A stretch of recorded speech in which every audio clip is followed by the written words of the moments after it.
this morning, I'd like for us to consider one of the things about faith. Part of the nature of faith is that it believes what God has said, even without having a full understanding. And without having all of the information, faith still embraces what God has said. And these thoughts were brought on, I think it was something that Brother Gibbon said earlier this week.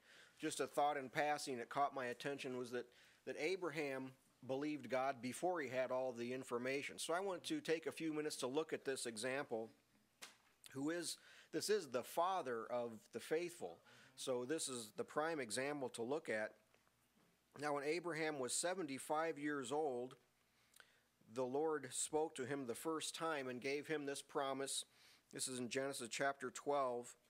Get thee out of thy country and from thy kindred and from thy father's house unto a land that I will show thee. And I will make of thee a great nation, and I will bless thee and make thy name great, and thou shalt be a blessing. And I will bless them that bless thee, and curse them that curse thee, and in thee shall all families of the earth be blessed. Now that is indeed a very large promise. Even if you don't know anything else, that's a marvelous promise to be given to any man. So Abraham did as God says. Now we know all what's included in this now, but he didn't. But he certainly embraced it, and he did what God said. He left his family, left the land of his fathers, and he traveled to the land of Canaan. Notice here that in this promise, nothing is said about Sarah or about having a son, Isaac. Nothing is prophesied here about Christ coming from Abraham's line. And what was revealed to him here was really very little compared to what would be revealed later. But it was enough to cause Abraham to get out of his country and travel to Canaan. Then, when Abraham got to the land of Canaan, the Lord spoke to him again and gave him a little more information. He says, unto thy seed will I give this land. So here Abraham has something more tangible to look at. He's arrived in a specific land, and God says, here it is. This is the land I'm going to give to your seed. So he's got a little more information. He can see with his eyes the land, but we know that he still knows very little, and he especially does not know all the details of how God is going to work this out. And yet he doesn't, as people say today, he doesn't question God. He embraces it and believes it. In Genesis chapter 13, the Lord speaks to Abraham again and gives him some more information. Lift up now thine eyes and look from the place where thou art, northward and southward and eastward and westward. For all the land which thou seest to thee will I give it, and to thy seed forever. So now Abraham knows this isn't just a temporary thing. And I will make thy seed as the dust of the earth, so that if a man can number the dust of the earth, then shall thy seed also be numbered. Arise, walk through the land in the length of it, and in the breadth of it, for I will give it unto thee. So he knows a lot more now, it seems. He knows that this is a forever type promise. This land will be his seed forever, and that his seed is going to be very numerous. Innumerable. Men can't count the number that will come from Abraham. And we know that Abraham believed this because for the rest of his life, he sojourned. He did what the Lord said. He traveled up and down and surveyed this land that God promised to him. Even when Sarah died later on, Abraham had to travel to where Sarah was at for her funeral. He was still surveying this land. Now in chapter 15, this is when Abraham, now many years have passed. We don't know exactly how many, but still Abraham has no seed, and he knows the Lord promised him a seed, so he starts thinking, well, it must be my steward, Eliezer, must be the one that's going to take off from here. But the Lord came unto him, saying, this shall not be thine heir, not Eliezer, but he that shall come forth out of thine own bowels shall be thy heir, one of your own children, Abraham, regardless of how old you are. Abraham still believes this. As he's believing and acting upon what God has already said, the Lord keeps giving him more to believe. And in chapter 15, more information is given about the borders of the land.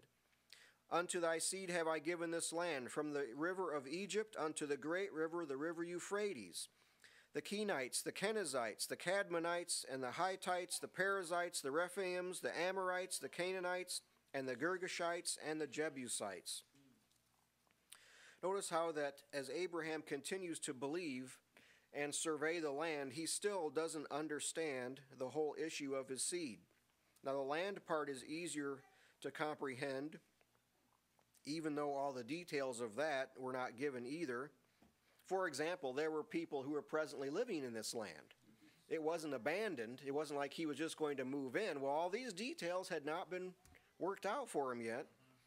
And he is getting older, and as Sarah is also. Time continues to pass on, and there's still no child. But these mysteries do not cause his faith to fail. Actually, faith works these things in the opposite effect. Instead of becoming weaker, these unknown things faith actually anticipates how these unknown things will be worked out, and it actually makes your faith stronger. What you do not know, actually what we're talking about is a hope. They're not really, biblically, they're not mysteries, it's the hope. Abraham had a word from God, and he was hoping for the things that he did not yet see. So instead of being discouraged at what was not revealed, his faith had the opposite effect, and it encouraged him and gave him great joy and anticipation, looking for what he knew God was going to do.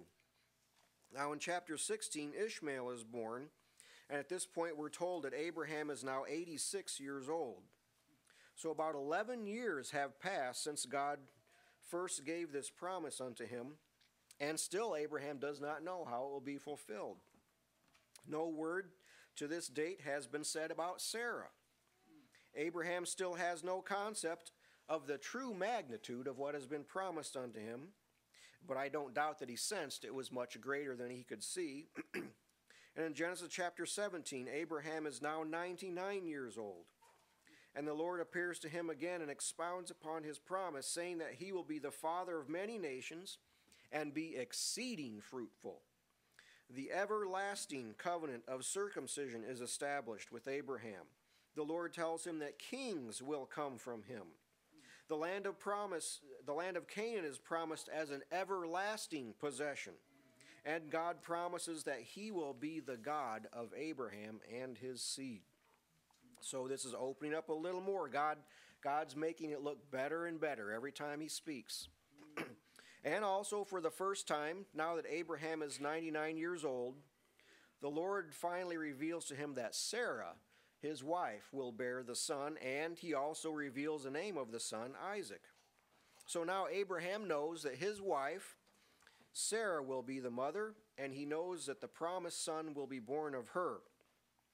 But my covenant, which I will establish with Isaac, which Sarah shall bear unto thee at this set time in the next year. So the Lord reveals a little more here, that about a year from now, this time next year, this child's going to be born of Sarah. I can't imagine how much joy and rejoicing this brought to Abraham, that this has been 24 years now.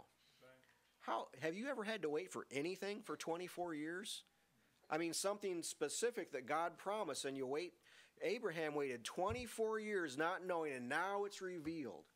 It's going to be Sarah a year from now. That must have brought great joy and rejoicing to him, because he lived in hope of these things that he didn't fully understand yet. Notice that Abraham never became angry. He did not question God. He did not stop believing every word that God had spoken.